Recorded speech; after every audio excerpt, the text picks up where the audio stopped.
1. Pengertian etika secara umum.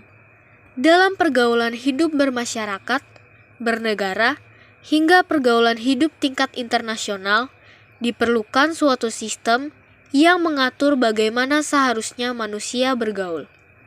Maksud pedoman pergaulan tidak lain untuk menjaga kepentingan masing-masing yang terlibat agar mereka senang, tenang, tentram, terlindungi, tanpa merugikan kepentingannya, serta terjamin agar perbuatannya yang tengah dijalankan sesuai dengan adat kebiasaannya yang berlaku dan tidak bertentangan dengan hak-hak asasi umumnya.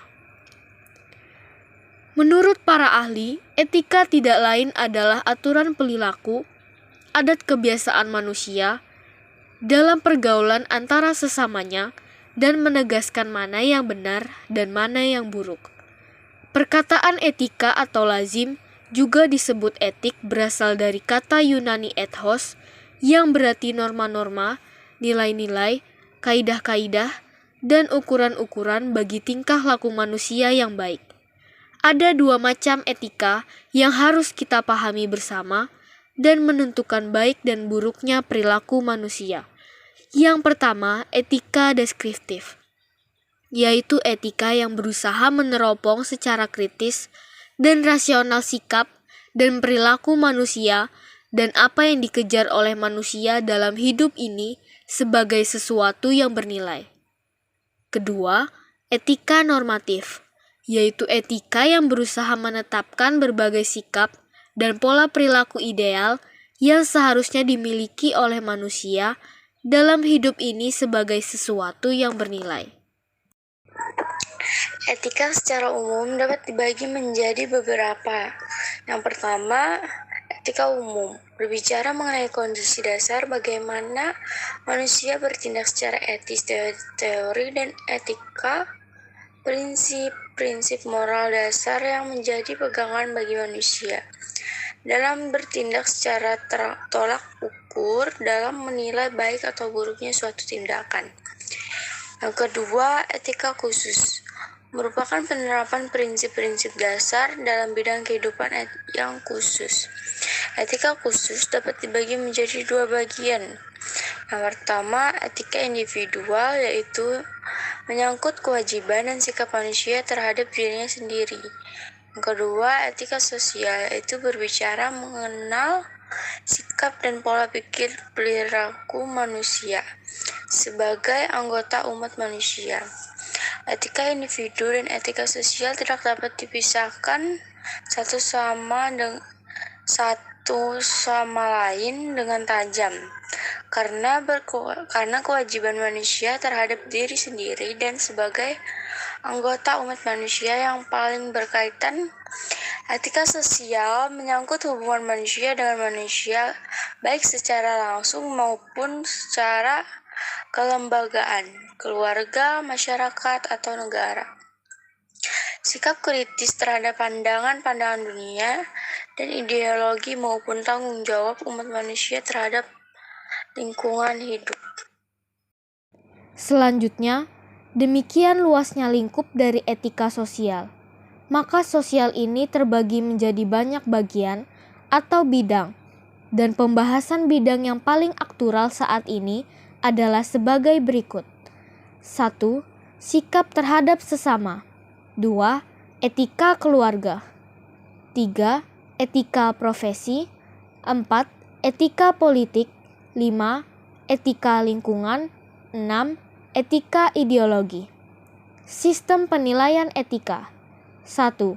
Titik berat penilaian etika sebagai suatu ilmu adalah pada perbuatan baik atau jahat, susila atau tidak susila. 2. Perbuatan atau kelakuan seseorang yang telah menjadi sifat baginya atau telah mendarah daging. Itulah yang disebut akhlak atau budi pekerti.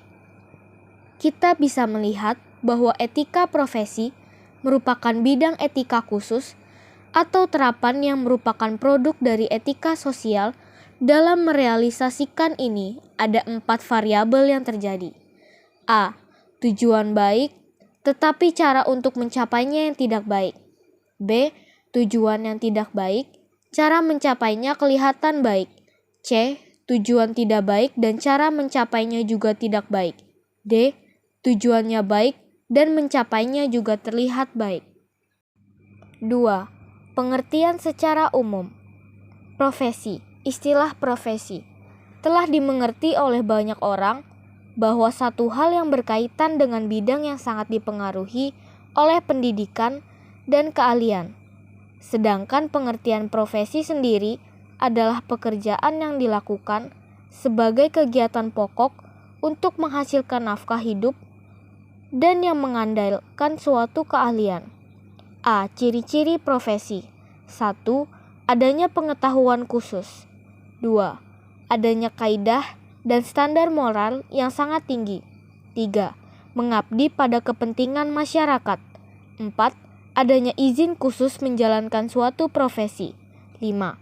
Kaum profesional biasanya menjadi anggota dari suatu profesi. B. Prinsip-prinsip etika profesi. 1. Tanggung jawab. 2. Keadilan. 3. Otonomi. C. Syarat-syarat suatu profesi. 1. Melibatkan kegiatan intelektual. 2. Menggeluti suatu batang tubuh ilmu yang khusus. 3. Memerlukan persiapan profesional yang alam dan bukan sekedar latihan. 4. Memerlukan latihan dalam jabatan yang berkesinambungan. 5. Menjanjikan karir hidup dan anggota yang permanen. 6. Mementingkan kelayanan di atas keuntungan pribadi. 7. Mempunyai organisasi profesional yang kuat dan terjalin erat. 8. Menentukan baku standarnya sendiri. Dalam hal ini adalah kode etik. Jadi selanjutnya ada materi tentang kode etik profesi secara umum. Kode etik yaitu norma atau azas yang diterima oleh suatu kelompok tertentu. A. Menurut Undang-Undang Nomor 8, Pokok-pokok kepegawaian. Kode etik profesi adalah pedoman sikap, tingkah laku, dan perbuatan dalam melaksanakan tugas. Pada pelanggar kode etik akan dikenakan sanksi. B. Sanksi pelanggar kode etik. Yang pertama yaitu sanksi moral, dan kedua sanksi dikeluarkan dari organisasi. C. Tujuan kode etika profesi. Yang pertama untuk menjunjung tinggi martabat profesi. Yang kedua untuk menjaga dan memelihara kesejahteraan para anggota.